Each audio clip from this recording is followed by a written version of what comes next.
दोस्तों नमस्कार।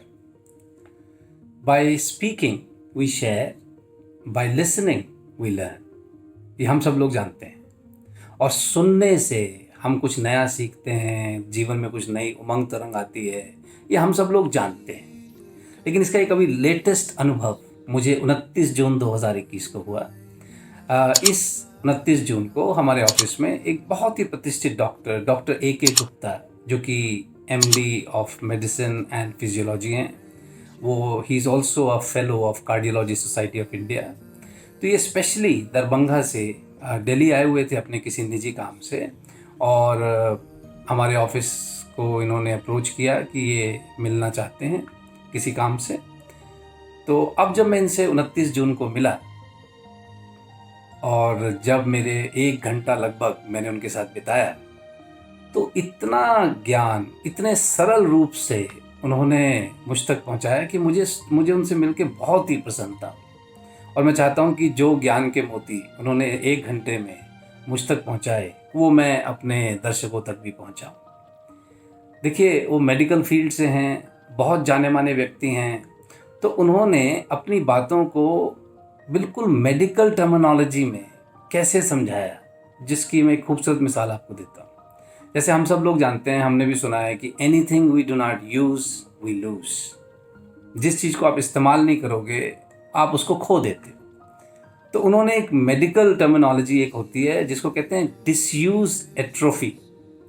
Disuse atrophy का मतलब ये होता है, जैसे आपने देखा होगा कि अगर किसी कारणवश किसी के हाथ में प्लास्टर 1-1.5 महीना लगा रह जाए, तो कुछ समय तक उनको हाथ को इस्तेमाल करने में थोड़ी सी दिक्कत आती है।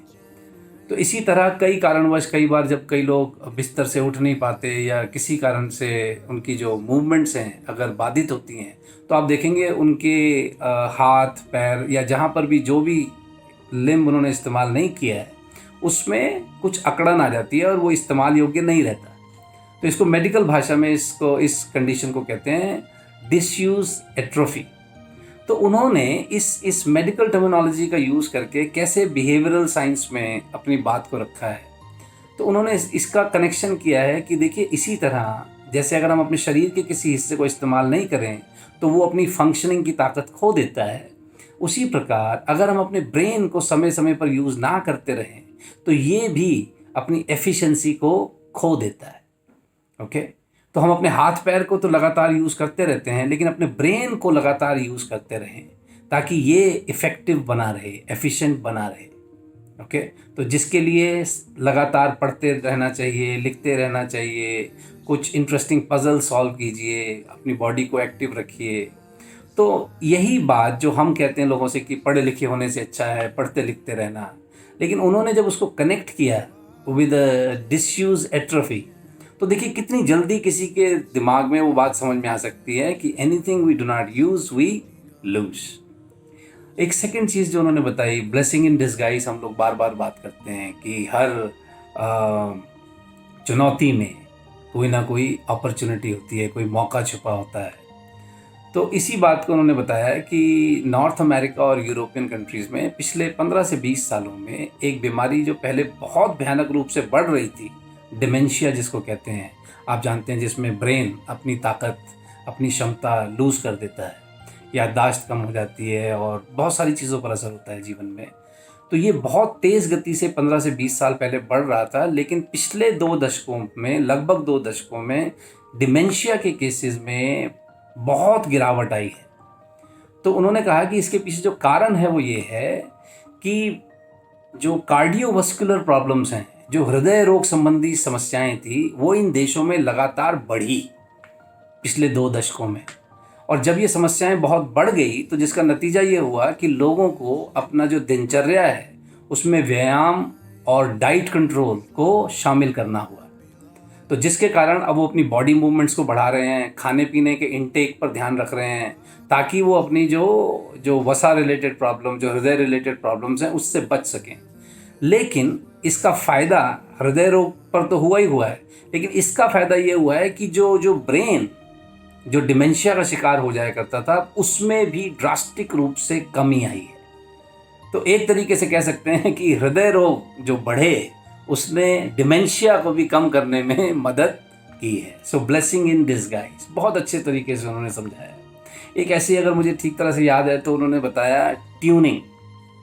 उन्होंने बताया कि जैसे आप कभी भी कोई, अगर आपने लाइव परफॉर्मेंस देखी होगी तो कोई अगर म्यूजिशियन है या सितार वादक है या तबला वादक, जैसे हमारे उस्ताद बहुत सारे हिंदुस्तान के मशहूर हैं, राइट, तो वो क्या करते हैं, किसी भी परफॉर्मेंस के शुरू होने से पहले वो अपना जो वाद्य यंत्र है उसकी ट्यूनिंग ठीक करते हैं। आपने देखा होगा उस्ताद जाकिर हुसैन साहब अपने तबले को ठीक करते हैं, उस्ताद शुजात खान साहब अपने सितार की तारों को, उसकी जो टाइटनेस और वो सारी जो, मैं तो ज़्यादा जानता नहीं म्यूज़िक के बारे में, लेकिन मैंने देखा है वो अपने इंस्ट्रूमेंट्स को ट्यून करते हैं, राइट। तो इसी तरह से उन्होंने कहा कि हर व्यक्ति को भी जब वो सुबह उठे तो अपने ब्रेन को ट्यूनिंग करना चाहिए according to the task at hand during the day. Okay, तो अगर आप ट्यूनिंग नहीं करेंगे तो आप ओकेजन के लिए इफेक्टिव और एफिशिएंट नहीं रहेंगे। ओके, सो आपको याद होगा मैंने एक वीडियो में आपको सेवर्स मॉर्निंग रूटीन बताया था, जिन्होंने नहीं देखा है वो उसको दोबारा देखें। तो वो जो सेवर्स मॉर्निंग रूटीन है वो एक तरीके से हमको अपने सुबह अपने आप को ट्यून करने में मदद करता है, ताकि हम अपने दिन को और प्रोडक्टिव तरीके से और प्लेजेंट तरीके से जी सकें। तो ये जो ट्यूनिंग का कॉन्सेप्ट उन्होंने बताया, बहुत ही ज़बरदस्त तरीके से बताया और मुझे बहुत अच्छा लगा सुनने में। इसके साथ ही उन्होंने एक और चीज़ बताई, जैसे हम लोग कहते हैं ना कि हर व्यक्ति में कुछ ना कुछ अच्छा ज़रूर होता है। हर व्यक्ति, ऐसा कोई नहीं है, परमात्मा ने किसी को ऐसा नहीं बनाया जिसमें कुछ ना कुछ अच्छाई ना हो। तो इसका एग्जाम्पल उन्होंने एक बहुत खूबसूरत एग्जाम्पल दिया। अब मुझे उसके बारे में पहले जानकारी नहीं थी। उन्होंने बताया कि मैथिली शरण गुप्त साहब एक बार अपनी कुछ कविताओं के दौरान कुछ ऐसा लिख रहे थे जिसमें वो रामायण के सब पात्रों के पॉजिटिव क्वालिटीज़ का बखान कर रहे थे, उनके बारे में कुछ लिख रहे थे।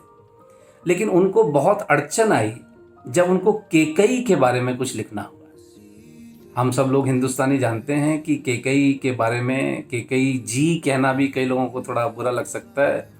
तो केकई कोई अपने बच्चों का नाम नहीं रखता। मेरी नज़र में तो आज तक कोई लेडी नहीं आई है जिनका नाम केकई हिंदुस्तान में देखा गया हो। तो उन्हें भी बहुत दिक्कत हुई कि अब मैं केकई के बारे में क्या पॉजिटिव लिखूं, और वो बहुत सोचते रहे, परेशान भी रहे। लेकिन फिर एक दिन वो सुबह उठ के आए और उन्होंने लिखा कि धन्य है वो माँ जिसने भरत जैसे लाल को जन्म दिया। धन्य है वो माँ जिसने भरत जैसे लाल को जन्म दिया। तो कहने का तात्पर्य ये है कि यदि आप अपने दिमाग में ठान लें कि आपने सामने वाले व्यक्ति में कुछ खूबी देखनी है तो फिर ज़रूर देखी जा सकती है। थोड़ा मेहनत का काम है, और आप सब जानते हैं जी, किसी में कमी निकालना तो कोई ख़ास मेहनत का काम नहीं है, लेकिन किसी के गुण देखना बहुत मेहनत का काम है। और एक और चीज़ जो मुझे याद आ रही है, उन्होंने बहुत अच्छी बताई कि अगर आदमी कामयाब होना चाहता है तो उसको दो आई को सहन करना सीखना होगा। पहला आई इंजरी यानी चोट, और दूसरा आई इंसल्ट यानी बेइज्जती। कोई भी बड़ा मुकाम इन दो आई से बचकर हासिल नहीं किया जा सकता। चोट तो लगेगी, कभी आपके भरोसे को चोट लगेगी, कभी शारीरिक चोट लग सकती है, कभी आपको आर्थिक चोट लग सकती है। तो चोट तो लगेगी। चोट से बचने का एक ही तरीका है कि आप शायद घर से ही ना निकलें, और जो घर से ही नहीं निकलेगा आप जानते हैं वो कितना कामयाब होगा। दूसरा बेइज्जती। देखिए, आप कहीं भी किसी भी सार्वजनिक जगह पर हैं, आप अपनी किसी कला का प्रदर्शन कर रहे हैं, गलती हो सकती है, बहुत बेइज्जती की संभावना है। बेइज्जती से बचने का एक ही तरीका है कि आप कभी किसी के सामने जाइए ही नहीं, कुछ नया अटेम्प्ट ही मत कीजिए, कुछ नया सीखिए मत, कोई नया प्रदर्शन मत कीजिए, कोई नई अपॉर्चुनिटी के लिए हाँ मत कहिए। वही एक तरीका है ना। तो उन्होंने बहुत खूबसूरती से जीवन के बहुत सारे एग्जाम्पल्स के थ्रू बताया कि जो जो लोग भी कामयाब हुए हैं उन्होंने इंजरी और इंसल्ट उसको सहन करना सीखा है, उससे तप कर निकले हैं। पीड़ा तो होती है, लेकिन इसी में तप कर फिर सोना सोना बनता है। तो मेरा कहने का तात्पर्य ये है, ये सब छोटी छोटी चीज़ें मैंने आपके साथ इसलिए शेयर की हैं कि आप भी इस चीज़ का ध्यान रखें। हमारे आसपास ऐसे बहुत से लोग हैं जिनके अंदर ज्ञान का भंडार है। बस एक ही चीज़ की ज़रूरत है कि हम रिस्पेक्ट पूर्वक उनको ध्यान से सुने। और मैं बहुत शुक्रगुजार हूँ डॉक्टर A.K. गुप्ता साहब का, जिनकी आयु 71 वर्ष है, लेकिन मैंने देखा है कि उनकी आर्टिकुलेशन, उनकी मेमोरी, उनको मेरे सारे वीडियोज़ याद हैं, उनको मेरे वीडियोस के कॉन्सेप्ट्स उन्होंने मुझे बताए, जो जो मैं एग्जाम्पल्स कोट करता हूँ वो मुझे बताए। तो मुझे तो बड़ा बड़ा हर्ष महसूस हुआ कि इतने प्रतिष्ठित व्यक्ति ने मेरे सारे वीडियोस देखे हैं, और ना सिर्फ देखे हैं बल्कि उनको याद हैं। और उनकी जो मेमोरी पावर मैंने देखी, 71 साल वो उन्होंने बताया तो मुझे पता चला, नहीं तो वो 71 साल के बिल्कुल नहीं लग रहे थे। और एक चीज़ मुझे पता चली है कि वो जो अपने ब्रेन को, जो दूसरों को कह रहे हैं कि इसको समय समय पर ट्यून करते रहें, वो स्वयं इसका अनुसरण जीवन में कर रहे हैं। तो मैं बहुत शुक्रगुजार हूँ ए के गुप्ता साहब का, उनके स्पेशली दिल्ली आने का और अपने मुझसे मिलने के लिए समय निकालने का।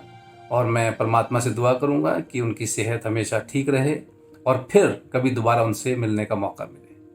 बहुत बहुत धन्यवाद।